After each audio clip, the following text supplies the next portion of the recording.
Славица и Радмила Димитрови од Кочани продолжуваат со апелот за собирање средства за лекување на нивната болест на очите, макуларна дегенерација и ренитопатија с пигментоза, генетско заболување на очите за кое во Македонија нема соодветен третман. Започнаа со лекување во Русија, третман со матични клетки на Институтот за очни болести во Санкт Петербург, а поради ситуацијата со вирусот продолжија да ги аплицираат матичните клетки во Македонија. Тука им се направени два третмани, еден во октомври 2020 година, другиот во февруари 2021. Еден третман за двете чини 8.000 евра, средства кои Димитрови во моментов ги немаат. Затоа, за да не се прекине терапијата од која имаат голема корист и видно подобрување, ги замолуваат сите граѓани да им помогнат и колку можат да донираат.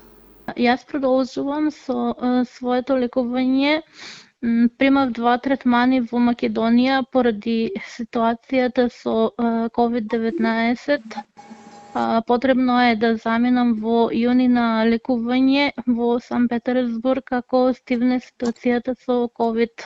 Јас ги замолувам граѓаните, бидејќи имам мало подобрување со видот, ги замолувам да донираат и понатака за да ми се подобри ситуацијава. Заинтересираните граѓани можат да донираат на телефонскиот број 143 136 на T-Mobile и 143 467 А1 и на жиросметката во Унибанка.